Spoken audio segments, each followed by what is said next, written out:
दोस्तों, अब तक हैकिंग की न्यूज़ आपने इतनी ज़्यादा कभी नहीं सुनी होगी जितनी ज़्यादा आपने 2020 के वक्त में सुनी थी, जहां पर हर हफ्ते हर दिन कुछ ना कुछ नया सुनने को मिलता था कि भैया इस रिसर्च ग्रुप के ऊपर हैकिंग की जा रही है जो कि वैक्सीन की रिसर्च में लगा हुआ है कि किस तरीके से कोविड-19 से लड़ा जा सके और वैक्सीन तैयार की जा सके। तो इतना कुछ होने के बावजूद अब जाके वैक्सीन हमारे सामने आई है, जहाँ पर आप में से कई लोगों को लग भी चुकी होगी। लेकिन उस वक्त में हालात कुछ ऐसे थे कि वैक्सीन कब आएगी और कब हमारी जान थोड़ी बहुत सेफ रहेगी वैक्सीन लगवाने के बाद में। लेकिन वो वक्त काफ़ी ज़्यादा ऐसा था जब हैकर ट्राई कर रहे थे कि इनका जितना भी रिसर्च हुआ है किसी वैक्सीन के ऊपर वो किसी तरीके से हैक करके ले ली जाए और उसके बाद में या तो उनसे रैंसम मांगा जाए, यानी कि कुछ ना कुछ पैसे मांगे जाएं कि भैया इतने मिलियन US$ दे दो तो तुम्हारा ये फॉर्मूला किसी को शेयर नहीं करेंगे और तुम्हारे सिस्टम की एक्सेस तुम्ही को मिल जाएगी, वरना डिस्ट्रॉय हो जाएगा। और जो इन्फॉर्मेशन हमारे पास में है वो तो खैर हम किसी ना किसी कंपनी को बेच के अपना जो प्रॉफिट है वो कमा ही लेंगे। तो इस तरीके से ब्लैकमेल करके तरह तरह की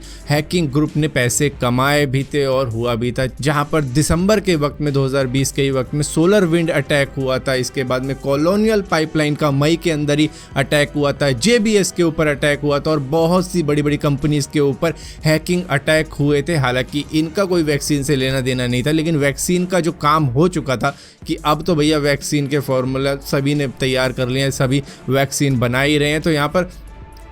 मेन टारगेट अब दूसरी कंपनियों को किया जाने लग गया था। लेकिन यहाँ पर सबसे ऊपर नाम अगर किसी कंट्री का आया था तो वो रशिया का आया था, इसके बाद में चाइना का आया था। लेकिन रशिया का नाम सबसे ज़्यादा यूएस की ज़बान पर आया। यूएस के जितने भी एक्सपर्ट्स थे, यूएस के एक्सपर्ट्स ने इतना ही बताया कि रशिया सपोर्ट करता है इन हैकिंग एक्टिविटीज़ को, जिसकी वजह से वहीं से सबसे ज़्यादा सारी दुनिया पर हैकिंग अटैक होते हैं रशिया के ही फ़ायदे के लिए। यूएस के अंदर एक बहुत ही पॉपुलर न्यूज़पेपर चलता है जिसका नाम है द वॉशिंगटन पोस्ट, जहाँ पर उनके एक आर्टिकल के अंदर VS सुब्रमण्यन, जो कि डायरेक्टर हैं Dartmouth institute of security technology and society के, तो उन्होंने एक इंटरव्यू के अंदर बताया था कि भैया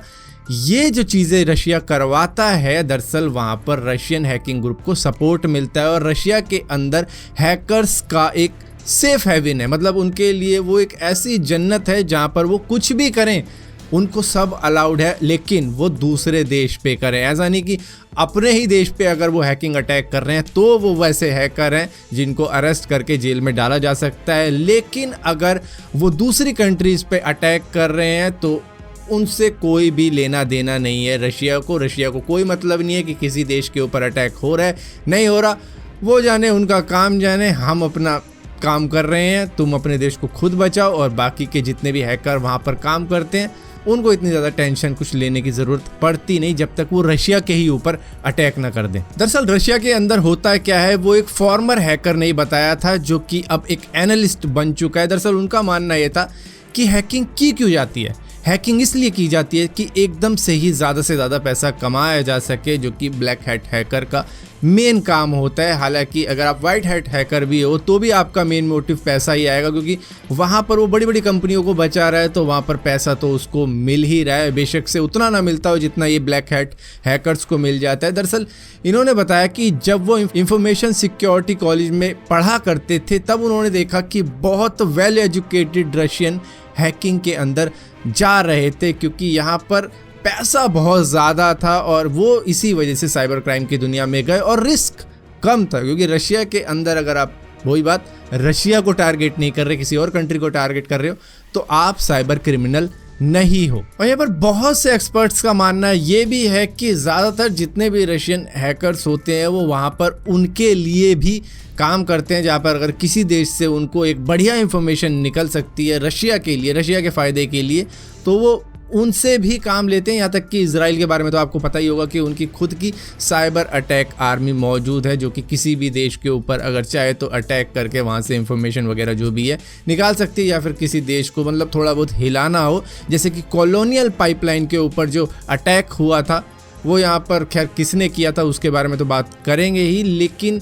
उसने यूएस के फ्यूल के रेट को बढ़ा दिया था और वहाँ पर एक तरीके की शॉर्टेज फैला दी थी, क्योंकि यहाँ पर अब उन सिस्टम के ज़रिए फ्यूल को इधर से उधर पहुंचाया नहीं जा पा रहा था। वो पाइपलाइन एकदम ठप पड़ चुकी थी क्योंकि उन पर रैंसमवेयर अटैक हो चुका था और वो किसी और के कंट्रोल में आ चुकी थी, जिसकी वजह से वो स्टॉप हुई और उसके बाद में मैन्युअली ट्रकों से ट्रांसपोर्ट किया जा रहा था फ्यूल, जिसकी वजह से एक हफ्ते तक वहाँ पर इतनी तंगी रही कि पेट्रोल का प्राइस काफ़ी ज़्यादा हाई चला गया था और इसी के साथ साथ शॉर्टेज भी आ गई थी कई सारे स्टेट्स के अंदर, जिसकी वजह से लोगों ने जैसे ही ये खबर मिली थी फ्यूल की स्टोरेज बना ली थी अपने घर पे कि ये रखेंगे इतने टाइम के लिए, क्योंकि ज़्यादातर काम वहाँ पे कार से ही किया जाता है। जिसके बाद में कॉलोनियल पाइपलाइन ने $5 मिलियन की वर्थ के बिटकॉइन देके अपना पीछा छुड़ाया था इस हैकिंग अटैक से और दोबारा से कंट्रोल ले पाए थे अपने सिस्टम का। और इसी के साथ साथ दुनिया का सबसे बड़ा मीट सप्लायर जिसका नाम है JBS, उनके ऊपर भी रैंसमवेयर अटैक हुआ था, जहां पर उन्होंने भी अपनी जान $11 मिलियन देकर बचाई थी इन हैकर्स से। इसी के साथ साथ एक इंश्योरेंस कंपनी थी CNA, उन्होंने $40 मिलियन दिए थे अपनी इंफॉर्मेशन को अपने तक ही रहने के लिए, वरना वो भी इधर उधर फैला दी जाती। तो यहाँ पर इन सभी ने अपने सिस्टम को दोबारा से अपने कंट्रोल में लेने के लिए मिलियंस ऑफ $, की वर्थ के बिटकॉइन दे के अपना पीछा छुड़ाया था इन सभी से ही। और यहाँ पर सभी का मानना यही था कि ये जो हैकिंग अटैक हुआ था ये REvil नाम के एक हैकिंग ग्रुप से हुआ था, जो कि रैंसमवेयर के लिए ही जाना जाता है और उनका लिंक भी है रशिया के साथ में, जहां पर FBI ने भी इस बात को कहा था कि हाँ भैया REvil का लिंक है रशिया के साथ में जो ये अटैक करवाता है US के ऊपर। और इसी को लेके US के प्रेसिडेंट ने भी यही कहा था कि भैया वो व्लादिमीर पुतिन से बात करेंगे इन हैकिंग अटैक को लेके कि ये क्यों रशिया से होते हैं, क्या रशिया US को सपोर्ट करेगा। दरअसल ये जो वक्त चल रहा है ना, ये एरा वो वक्त नहीं है जहां पर मिसाइल से, एयर स्ट्राइक से या फिर न्यूक्लियर की पावर को दिखाकर किसी कंट्री को डिस्ट्रॉय किया जा सकता है। नहीं, ये वक्त है साइबर स्ट्राइक्स का, जहां पर अगर बिना कुछ किए सिर्फ कंप्यूटर पे, कीबोर्ड पे काम करके ही किसी कंट्री की किसी बड़ी कंपनी को डिस्ट्रॉय किया जा सकता है या ख़त्म किया जा सकता है या रोका जा सकता है या उनकी इंफॉर्मेशन निकाली जा सकती है, तो क्यों हम एयर स्ट्राइक वगैरह और मिसाइल वगैरह का यूज़ करें जब दिमाग से ही सारा काम हो जाता है। तो ये वक्त वो वाला है जहाँ पर रशिया, इजराइल इसका सबसे ज़्यादा फ़ायदा उठाते हैं। और यहाँ पर इजराइल की तो बात नहीं हो रही है, खैर रशिया की ही बात हो रही है, जहाँ पर ज़्यादातर जितने भी ये हैकिंग ग्रुप होते हैं वो खुद रशिया के लिए ही काम करते हैं, जिनकी वजह से उनका कोई बाल भी बाका नहीं कर सकता। यहाँ तक कि आप एक और चीज़ देखोगे कि रशिया के अंदर से कोई भी हैकर पकड़ा जाता ही नहीं है, लेकिन वो तब पकड़ा जाता है जब वो किसी और कंट्री के अंदर जाकर मज़े करने की कोशिश करता है और बड़ी बड़ी कारें में घूमता है, लेकिन वो वहाँ से पकड़ा जाता है, वो किसी और कंट्री से पकड़ा जाता है, जिसके बाद में उसको US तक भेज दिया जाता है, जिसके बाद में उन पे केस भी वहाँ चलते हैं। सो फिलहाल के लिए दोस्तों इस वीडियो के अंदर इतना ही था कि किस तरीके से रशिया के अंदर हैकिंग ग्रुप एक सेफ हेवन मानते हैं उस जगह को जहाँ पर उनका कुछ भी होता नहीं है, और इसी वजह से होता है क्योंकि वहाँ पर कुछ ऐसा ही सिस्टम है। फिलहाल के लिए अगर ये वीडियो पसंद आती है तो इस वीडियो को लाइक ज़रूर करना, शेयर ज़रूर करना और इसी तरीके की और भी वीडियो देखने के लिए इस चैनल को सब्सक्राइब ज़रूर करना, और सब्सक्राइब किया तो बेल का आइकॉन ज़रूर दबाना, वरना आपको मालूम नहीं चलेगा मैंने कोई वीडियो डाली भी है।